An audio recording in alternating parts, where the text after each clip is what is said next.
কবিতা যখন তার বড় ছেলের বিয়ে দিয়েছিল তখন সে তার বৌমার শুধু রং আর রূপ দেখে, যেটা খুবই সুন্দর ছিল। তার বৌমা প্রচণ্ড ভরসা ছিল। বিয়ের পরে যেই কবিতার বউকে দেখত শুধু হাঁ করে তাকিয়ে থাকত, আর এটা দেখে কবিতার প্রচণ্ড আনন্দ হতো। তারপরও তার দ্বিতীয় ছেলের বিয়ের জন্যে মেয়ে দেখতে যায়, কিন্তু সেই মেয়েটার গায়ের রং একটু চাপা ছিল। কবিতা বারণ করে বাড়ি চলে আসে। আচ্ছা মা, আপনি না কেন বললেন? মানছি গায়ের রং কালো, কিন্তু মেয়েটির মধ্যে অনেক গুণ ছিল। ওর চোখ দুটো দেখেছেন কি সুন্দর ছিল না? আর বাড়ির কাজও ও সব পারত। তুমি ঠিকই বলেছ বৌমা, ওই মেয়েটা সত্যিই ভালো ছিল, কিন্তু ওর গায়ের রং কালো ছিল। তাতে কি হয়েছে? এটা কি খুব খারাপ বিষয় নাকি? না না, হ্যাঁ একদম না। এটা শুধু আমার ইচ্ছে যে আমার বৌমা সুন্দর আর ফর্সা হবে। আর শোনো বৌমা, যাও আমায় এক কাপ চা বানিয়ে দাও। কবিতার বড় বৌমা তার শাশুড়ির কথা একদমই বুঝতে পারে না, আর ও চুপচাপ রান্নাঘরের দিকে চলে যায়। ওদিকে কিছুদিন পরে কবিতা আবার একটা মেয়েকে দেখতে যায়, আর এইবার ওর সেই মেয়েটাকেই পছন্দ হয়ে যায়। তারপর নিজের ছেলের বিয়েটা ওই মেয়েটার সঙ্গে কবিতা ধুমধাম করে দিয়ে দেয়। এখন কবিতার ঘরে দুজন সুন্দরী ফর্সা বউ আছে। কবিতার রংটা প্রচণ্ড চাপা ছিল। এখন যারা ওর দুই বৌমাকে দেখত তারা সব সময় এটাই বলতো যে দেখো কবিতা কতটা চাপা রঙের, কিন্তু বৌমা কি সুন্দর নিয়ে এসছে ওরা। ছোট বৌমার বিয়ের 6 মাস হয়ে যায়। দুই বৌমা মিলে ঝুলে পুরো ঘরটাকে সামলাচ্ছিল, কিন্তু একদিন কবিতার বড় ছেলে এসে তাকে বলে যে তার দিদা গ্রামের থেকে এইখানটায় আসবে। না তোমার বিয়েতে এসেছিল আর না ছোটুর বিয়েতে এলো। বাবা, ওনাকে আনতে সময় মতো চলে যেও। হ্যাঁ মা, দিদা আগেও কখনো এখানে আসেনি। আমি তো আজ ওনাকে প্রথমবার দেখব। নিশ্চয়ই উনিও আপনার মতো ভীষণ ভালো হবেন, আমাদের ভালোবাসবেন না? হ্যাঁ হ্যাঁ, কেন নয়। যখন উনি আসবেন তখন তোমরা ওনার ভালো করে সেবা করো। আর দুই বৌমাই হ্যাঁ বলে দেয়। আর কিছুক্ষণ পর যখনই কবিতার শাশুড়ি আসে, কবিতা তার পা ছোঁয়ার জন্য এগিয়ে যায়। এটা কি করছিস কবিতা? আমি তোকে কতবার বলেছি যে আমার পায়ে হাত দিস না। আরে তোর বয়স হয়ে গিয়েছে, কিন্তু তাও কোনো বুদ্ধি হয়নি। তারপর কবিতা চুপচাপ দাঁড়িয়ে যায়। তারপর কবিতার দুই বৌমা গিয়ে তাদের দিদাকে প্রণাম করার জন্য এগিয়ে যায়। কবিতা বৌমা, তুমি সারা জীবনে কোনো ভালো কাজ করতে পারোনি, শুধু এই একটা ভালো কাজ করেছিস যে আমার নাতিদের বৌমা ভীষণ সুন্দর এনেছিস। আরে ঠাম্মা, আপনি আরাম করে বসুন, আমরা আপনার জন্যে খাবার আনছি কেমন? ঠাম্মা, আপনার খাবারে কি কি পছন্দ আমাদের বলুন, আমরা সেই সব খাবারই নিয়ে আসব। এত কষ্ট করার কি দরকার আছে? আমি একদম সাধারণ খাবার খাই। এখন এই বুড়ো বয়সে পঞ্চব্যঞ্জন থরি না খাবো। আপনার জন্যে জল গরম করা আছে মা, আগে আপনি স্নান করে নিন। এতটা এসেছেন, ভালো লাগবে। হ্যাঁ হ্যাঁ, আমি স্নান করে নেব। আরে দুই বৌমা রান্নাঘরে চলে গেল নাকি? আরে একজনকে তো এখানে ডাক, আমার জামা বার করে দেবে। তখনই কবিতা নিজের ছোট বৌমাকে ডেকে পাঠায়, আর ছোট বৌমা এসে তার দিদার সিন্দুক থেকে তার দিদার কাপড়টা বের করে তার হাতে দেয়। তারপর দিদা স্নান করতে যায়। আচ্ছা মা, আমার এটা কেন মনে হচ্ছে যে আপনাকে দিয়ে ঠাম্মা কোনো কাজ করাতে চাইছে না? মনে আর কি হয় বৌমা, উনি সত্যিই চান না। আমার শাশুড়ি মায়ের আমাকে একদমই পছন্দ না, আর তাই উনি আমাকে দিয়ে ওনার কোনো কাজ করান না। কিন্তু উনি এরকম কেন করেন মা? সেটাও কখনো বলবো। আগে তোমরা দুজন ভালো করে তোমাদের ঠাম্মার সেবা যত্ন করো, বুঝলে? ছোট বৌমা বড় বৌমাকে সব কথা বলে। বড় বউ প্রচণ্ড চিন্তায় পড়ে যায় যে এত ভালো একজন ভদ্রমহিলার সঙ্গে তার শাশুড়ি এত খারাপ ব্যবহার করে কি করে। দিদার ঘুমিয়ে পড়ার পরে ওরা দুজন শাশুড়ির ঘরে যায়। তারপর তার পা টিপতে শুরু করে। মা, না জানি কেন যখন থেকে ঠাম্মা এসেছেন আমাদের বাড়ির পরিবেশ একদমই পাল্টে গিয়েছে। উনি আপনার সাথে কথাও বলেন না, আর আপনাকে দিয়ে কাজও করায় না। মনে হচ্ছে যেন উনি আপনার উপর রেগে আছেন। হ্যাঁ, তোমাদের ঠিকই মনে হয় ওনার আমাকে পছন্দ না। চলো আমি তোমাদের বরং সত্যিটা বলি। এটা তখনকার কথা যখন আমার বিয়ে হয়েছিল। ওনার বড় ছেলে আমায় পছন্দ করে বিয়ে করেন, আর আমাদের বাড়ি আসার পরেই উনি সবার আগে এটাই বলেন যে, আরে এই মেয়ে তো কালো। তাহলে কি ঠাম্মার কালো মানুষ পছন্দ না? হ্যাঁ, হয়তো তাই জন্যেই উনি কখনো আমায় পছন্দ করতে পারেননি। আমি যদি ভুল করে ওনার পায়ে প্রণাম করতাম তো উনি স্নান করতেন। এমনকি ওনার জামা কাপড় ধোয়ার অনুমতিও আমার ছিল না। আর যখন আমার ছোট জা আসে তখন আমার সাথে আরও খারাপ ব্যবহার শুরু হয়ে যায়। ছোট জায়ের কাছে এই বাড়ির সব কিছুর অধিকার ছিল, আর ওই সময়ে এই বাড়িতে আমার অবস্থা ছিল একজন চাকরের মতো, আর কিছুই না। সুরেন্দ্রজি যখন এসব দেখলেন উনি ভীষণ কষ্ট পেলেন, আর উনি আমাকে নিয়ে এখানে চলে আসেন। কিন্তু মা, আপনি তো ভীষণ বুঝদার আর ভালো মনের মানুষ। সবাই আমাকে বলে যে, দেখো দেখো তোমার শাশুড়ি কত ভালো। এটা তো ঠাম্মা খুবই খারাপ করেছে। আচ্ছা, তাই আপনি আপনার 2 ছেলের জন্যে ফর্সা বৌমা এনেছেন? হ্যাঁ, যখন আমরা এখানে চলে আসি তারপর থেকে আমার শাশুড়ি কখনো এই বাড়িতে আসেননি। কিন্তু তোমাদের দুজনের সৌন্দর্যের চর্চা পুরো গ্রামে ছড়িয়ে গেছে, আর তাই উনি তোমাদের দেখতে এখানে এসেছেন। কারণ উনি এখন জানেন যে 2 ফর্সা বৌমা, আবার তার উপর ওনার নাতিদের বৌমা, ওনার খেয়াল রাখতে পারবে। তখন কবিতার ঘুম চলে আসে, আর 2 বৌমা ছাদে গিয়ে নিজেদের মতো গল্প করতে শুরু করে। পৃথিবীতে কত ধরনের মানুষ থাকে। আমার তো এখন ইচ্ছে করছে যে ঠাম্মাকে ভালো করে শিক্ষা দিই। তুমি তো একদম আমার মনের কথা বলেছ দিদি। সত্যি বলছি, যখন থেকে শুনেছি আমার তো ঠাম্মার উপরে রাগ হচ্ছে। শুধুমাত্র কালো রঙের জন্যে উনি সারা জীবন আমাদের শাশুড়ি মার সাথে খারাপ ব্যবহার করলেন। আমার একটা আইডিয়া এসেছে, কেননা আমরা ওনার এই ভাবনা পাল্টে দিই যে কালো বৌমা খারাপ হতে পারে না। আমাকেও বলো না দিদি, কি চলছে তোমার মাথার মধ্যে? বড় বৌমা ছোট বৌমার কানে কানে কিছু একটা বলে। তারপর দুজনে খুশি খুশি এসে যে যার নিজের ঘরে গিয়ে ঘুমিয়ে পড়ে। পরের দিন ঠিক সকালবেলায়, কবিতা, আরে ও কবিতা, কোথায় গেল তোর 2 বৌমা? সকাল 6টা বাজতে চলল, এখনো কেউ আমায় 1 কাপ চা দিতে পারল না এই বাড়িতে। আরে মা, আপনার 2 নাতি 10টার সময় বাড়ি থেকে বেরোয়, তাই এত সকালে বৌমারা উঠে আর কি করবে? আপনার চা চাই?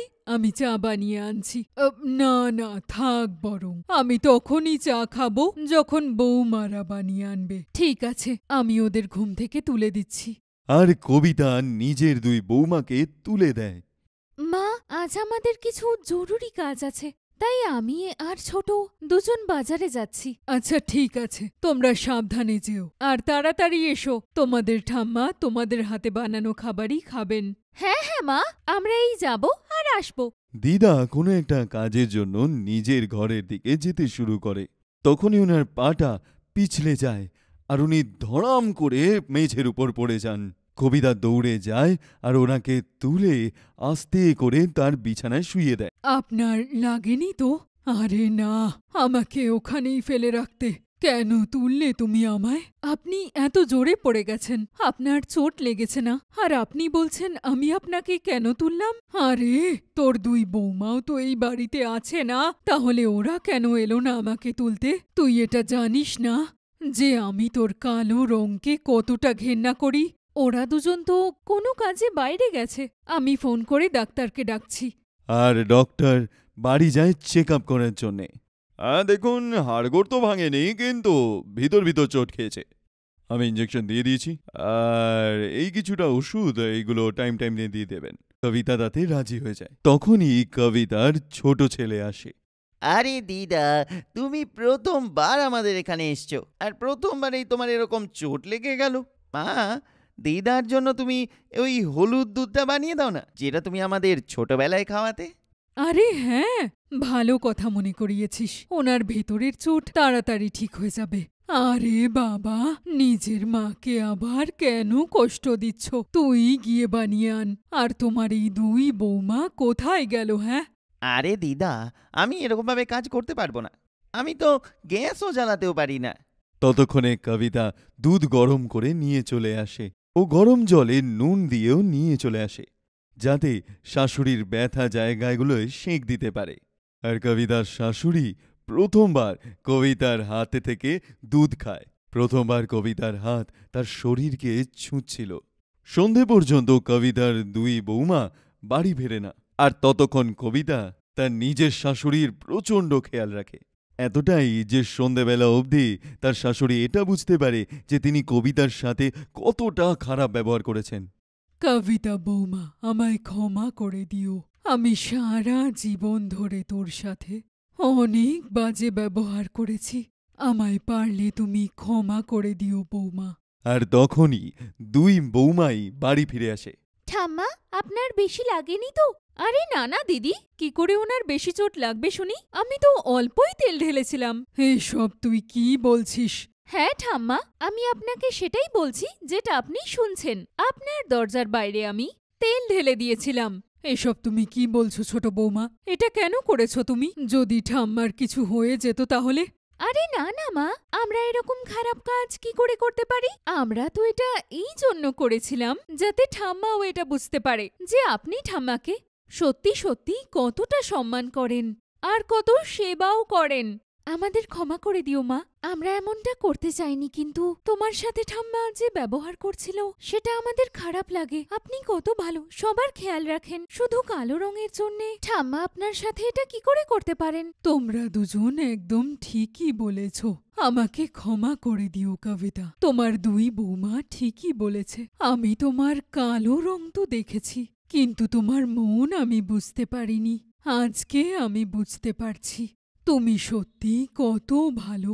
তুমি তোমার দুই বৌমারই কত ভালোভাবে খেয়াল রেখেছ যে ওদের মনে হয়েছে আমার সাথে এটা করে আমায় বোঝানো দরকার। মা, আপনি আমায় লজ্জায় ফেলে দিচ্ছেন। না কবিতা, লজ্জা তো আমার নিজের হওয়া উচিত যে আমি তোমাকে কখনো মানুষই ভাবিনি। কিন্তু তোমার দুই বৌমা ফর্সা হওয়ার সাথে ভীষণ বুদ্ধিমতীও, আর তোকে ভীষণ ভালোবাসে ওরা। আর এটা শুনে কবিতা প্রচণ্ড খুশি হয়ে যায়, আর ওর সারা জীবনের দুঃখ শেষ হয়ে যায়। শকুন্তলা একটা দোকান থেকে তার জিনিসপত্র কিনে বেরোচ্ছিল, এমন সময় একটা কুকুর ওকে দেখে চিৎকার করতে থাকে। প্রথমে তো শকুন্তলা ওকে অনেকবার তাড়ানোর চেষ্টা করে থাকে, কিন্তু ওই কুকুরের ডাক শুনে আরো অনেকগুলো কুকুর দৌড়ে দৌড়ে একজড়ো হয়ে যায়, আর সবাই শকুন্তলার সামনে চিৎকার করতে থাকে। শকুন্তলার হাইট 4 ফুট 5 ইঞ্চি ছিল, আর ও নিজের ছোট ছোট পা নিয়ে দৌড়ে পালানোর চেষ্টা করছিল। ওখানকার প্রত্যেকটা লোক শকুন্তলাকে বাঁচানোর বদলে তাকে দেখে হাসছিল। শকুন্তলা একটা বাড়ির সামনে দিয়ে দৌড়ে পেরোচ্ছিল, তখনই ওই বাড়ি থেকে একটা লম্বা মেয়ে হাতে ডান্ডা নিয়ে ওখান থেকে বেরোয় আর কুকুরগুলোকে তাড়িয়ে দেয়। আপনি ঠিক আছেন তো আন্টি? আসুন আসুন, আপনি বাড়িতে আসুন, এসে একটু জল খান আর একটু আরাম করুন, তারপরে বাড়ি চলে যাবেন। তোমাকে অনেক ধন্যবাদ মা, তুমি কত দয়ালু। সত্যি বলছি, আমি তো ভয় পেয়ে গেছিলাম। আর এখানকার মানুষ কতই না অদ্ভুত। সবাই দাঁড়িয়ে হাসছিল, কিন্তু কেউ সাহায্য করতে আসেনি। ওই মেয়েটা ওকে বাড়ি নিয়ে আসে। বাড়িতে ওর মাও ছিল। আপনার মেয়ে সত্যি ভীষণ ভালো, কত সাহায্য করলো আমায়। না হলে ওই কুকুরগুলো আমার প্রাণই নিয়ে নিত আজকে। আরে হ্যাঁ হ্যাঁ, আমি ভালো করেই জানি আমার মেয়ে খুবই দয়ালু আর খুব সুশীল, সুন্দরও। হ্যাঁ, শুধু হাইট একটু লম্বা হয়ে গেছে, তাই এত গুণ থাকার পরেও কেউ আমার মেয়েকে বিয়েই করতে চায় না জানেন। যেই এখানে আমাদের মেয়েকে দেখতে আসে, ওর লম্বা হাইটের জন্য কথা এগোনোর আগেই বিয়েতে বারণ করে দেয়। ওহো, এটা তো ভীষণই বাজে ব্যাপার। আপনার মেয়ে লম্বা হতে পারে, কিন্তু ওকে খুব সুন্দর দেখতে, আর গুণও আছে। আচ্ছা, তোমার নাম কি মা? আন্টি, আমার নাম রাশি। বাহ, ভীষণ সুন্দর নাম মা। আচ্ছা চলো, এবার আমি যাই। আরে হ্যাঁ দিদি, যদি আমি রাশিকে নিজের বাড়ির বৌমা বানাতে চাই, তাহলে আপনার কোনো আপত্তি নেই তো? আমার ছেলে অর্জুন ও কোনো দিন আমার কথা ফেলবে না, দেখে নেবেন। যদি রাশি আমার বাড়িতে বউ হয়ে আসে আমার ভালো লাগবে। কিন্তু দিদি, আমার কথায় খারাপ ভাববেন না। রাশি আজ আপনাকে বাঁচিয়েছে, তাই জন্যে আপনি এরকম ভাবছেন, তাই না? এটা একটা ক্ষণিকের সিদ্ধান্ত। আপনি আগে বাড়িতে গিয়ে বাড়ির সবার সাথে কথা বলুন। যদি সবাই রাজি হয়ে যায় তাহলে আমার কোনো আপত্তিই নেই। আমি তো চাই যে আমি আমার মেয়ের বিয়ে যত তাড়াতাড়ি সম্ভব দিয়ে দিই। শকুন্তলা বাড়িতে আসে আর অর্জুনকে সব কথা বলে। কি বলে মা? কম করে ওর হাইট 6 ফুটের বেশি ছিল। মা, কি কথা বলছো তুমি? আমি ওর সামনে কেমন লাগবো? আরে আমার হাইট তো 5 ফুট 8 ইঞ্চি। আরে অন্তত তুই আমার মতো এত বেটে তো নয়, তাই না? দেখ অর্জুন, ওই মেয়েটা সত্যি সত্যি ভীষণ ভালো। আমাদের বাড়িতে এলে আমাদের সংসার উজ্জ্বল হবে। মা, কিন্তু সবাই আমার উপরে হাসাহাসি করবে, বলবে আরে তোমার বউ তো অনেক লম্বা, এতটাই লম্বা যে তোমায় কোলে নিতে পারবে।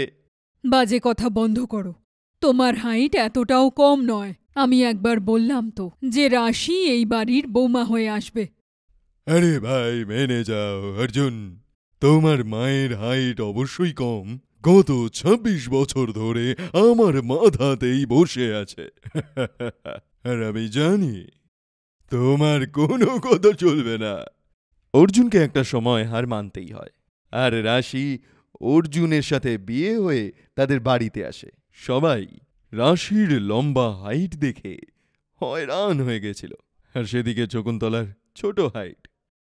আরে, এটা কি শকুন্তলা এত লম্বা বৌমা নিয়ে এসেছে? ও তো বৌমা কোনো ভুল করলে তাকে ঠিক করে বকাও দিতে পারবে না। বৌমা ওকে তুলে বাড়ি থেকে বার করে দেবে। আরে, ওদের পরিবারের তো ভীষণই অদ্ভুত কাহিনী। ওদিকে শকুন্তলার হাইট এত কম, আবার ছেলে আর বরের হাইট একটু ঠিক আছে, তারপর বৌমা এত লম্বা। এটা করার দরকার কি ছিল? আর সবার কথাবার্তা অর্জুনের কান অব্দিও আসছিল। অর্জুন তখনই তার মাকে প্রচণ্ড রাগের চোখে দেখল। লোকেদের নিয়ে কি হবে, মানুষ তো বলতেই থাকবে, তাই না? কিন্তু আমি জানি যে রাশি খুবই ভালো মেয়ে। অর্জুনের রাশিকে একদম পছন্দ ছিল না। যখনই ওর পাশ দিয়ে হেঁটে যেত তার নিজেকে দেখে মনে হতো যে ও অনেকটাই বেঁটে। আরে অর্জুন বাবা, যবে থেকে রাশি বাড়িতে এসেছে তুই ওকে কোথাও বেড়াতেই নিয়ে যাসনি। যাও, আজকে ওকে কোথাও থেকে ঘুরিয়ে আনো। জানি না তুমি মায়ের উপরে কি জাদু করেছ, আমার তো একটা কথাও শোনে না। চলো, এবার চলো আমার সঙ্গে। অর্জুন নিজের মোটরসাইকেলটা বের করে। ওর পিছনে বসে থাকা রাশিকে অনেকটা বেশি লম্বা লাগছিল। রাস্তায় প্রত্যেকেই ওদেরকে ঘুরিয়ে ঘুরে তাকিয়ে দেখছিল। তারপরে ওরা একটা রেস্টুরেন্টে পৌঁছয়। ওখানেও সব লোক ওদের দুজনের দিকেই তাকিয়েছিল। দেখলে, সবাই শুধু আমাদের দিকেই তাকিয়ে আছে। অর্জুন, তুমি সবার দিকে এত লক্ষ্য কেন দিচ্ছ? আমরা এখানে খাবার খেতে এসেছি, আর খাবার খেয়ে চলে যাব। খাওয়ার পরে ওরা দুজন পার্কিংয়ের দিকে যায়। ওখানে অনেক ভিড় হয়েছিল।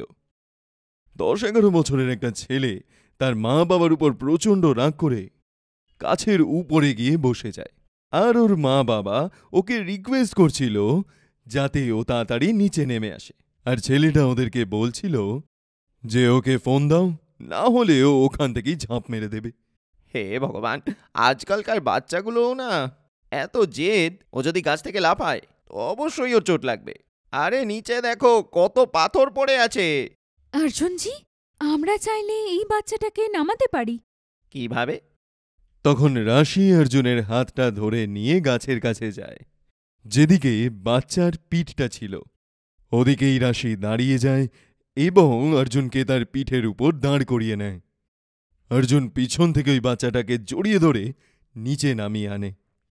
হ্যাঁ, আপনাদের দুইজনকে ধন্যবাদ। আপনারা এত ভালো বুদ্ধি করেছেন।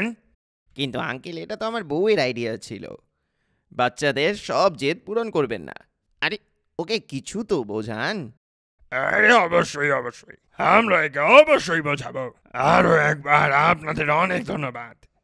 তখন ওখানকার সবাই অর্জুন আর রাশির তারিফ করতে ব্যস্ত ছিল। এইটা দেখেই অর্জুনের প্রথমবার খুব ভালো লাগে। আর ও আনন্দের সঙ্গেই রাশিকে নিয়ে বাড়ি চলে আসে। মা তোমার ব্যাপারে একদম ঠিক কথা বলতো। সত্যি তোমার মাথায় প্রচুর বুদ্ধি আর দয়ালু। ওই দিন মায়ের প্রাণ বাঁচিয়েছ, আর আজকে বাচ্চাটার। আমায় ক্ষমা করে দাও। আমি আজ পর্যন্ত তোমার সঙ্গে ঠিকভাবে কথা পটুকু বলিনি। আমার প্রচণ্ড রাগ হচ্ছিল নিজের মায়ের উপর, যে উনি আমার বিয়েটা এত লম্বা মেয়ের সঙ্গে দিয়েছেন। কোনো ব্যাপার না অর্জুন, আজকে তো সব ঠিক হলো, তাই না? আর কিছুদিন পরে তাদের কলোনিতে জন্মাষ্টমী উৎসব পালন করা হচ্ছিল। চারদিকে 2 হাঁড়ি ভাঙার কথাবার্তা চলছিল, আর পুরস্কারে নগদ 1,00,000 টাকা ছিল। কিন্তু ওখানকার শর্ত এটা ছিল যে সব থেকে কম সংখ্যক লোক ওখানে এসে ওইটা ভাঙবে। আরে রাশি, অর্জুন, আরে শুনছো? অর্জুনের বাবা, আরে আমি শুনলাম যে আমাদের পাড়ায় দই হাঁড়ি ফাটানোর জন্যে 1,00,000 টাকা দেওয়া হচ্ছে।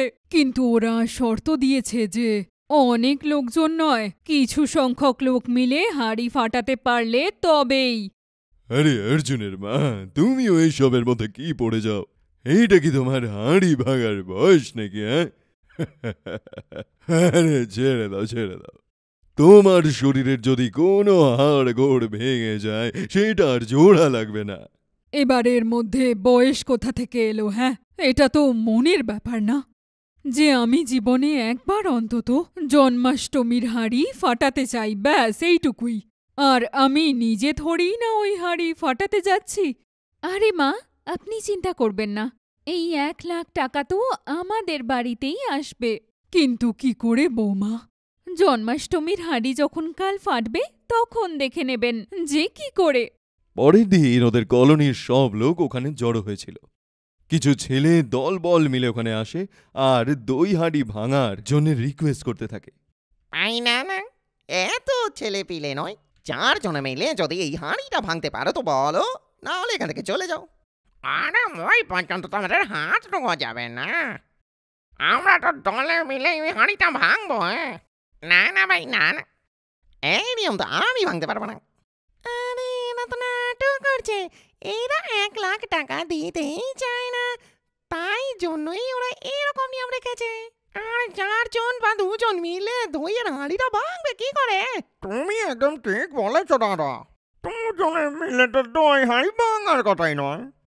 আরে চলো চলো, এরা তো বোকা বানাচ্ছে আমাদেরকে। তখনই শকুন্তলা নিজের বৌমা, ছেলে এবং স্বামীকে নিয়ে ওখানে চলে আসে।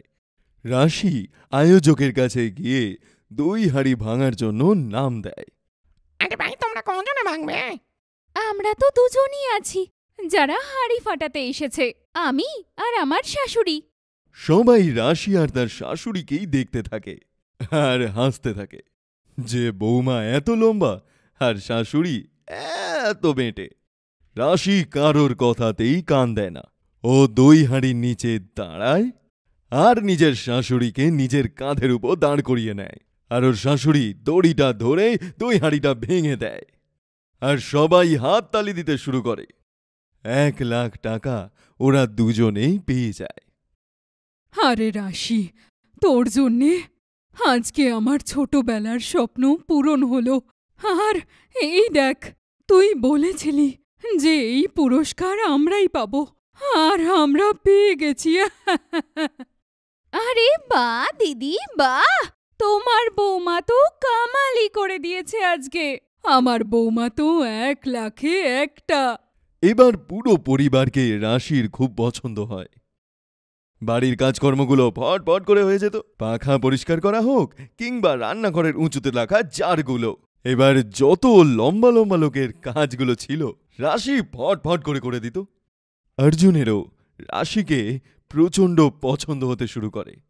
অর্জুন আর রাশির বিয়ে পুরো 1 বছর হয়ে যায়, আর রাশি তার বাড়ির লোকেদের সবাইকে একটা খুশির খবর দেয় যে ও মা হতে চলেছে।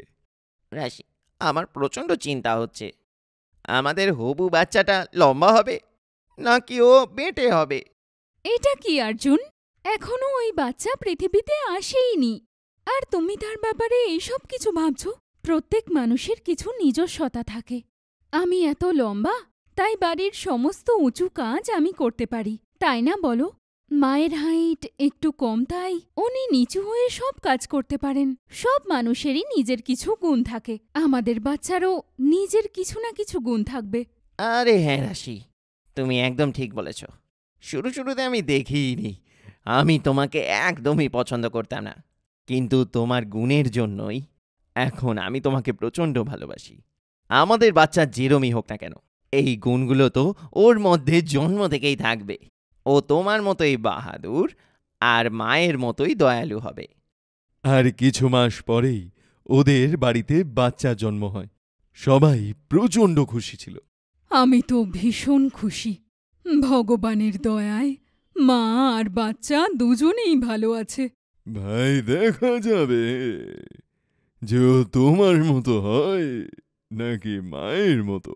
ভাই দেখো, আমি তো পরিষ্কার বলে দিচ্ছি, যার মতোই দেখতে হোক, কিন্তু আমার মতো যেন না হয়। আমি বাড়িতে সব থেকে বেশি বেটে। অন্তত এই ব্যাপারে আমার নাতি সব সময় খুশি থাকবে যে ওর সাথে ওর ঠাম্মা তার বয়সী হয়েই খেলা করছে। শকুন্তলার কথা শুনে সবাই হাসতে শুরু করে দেয়।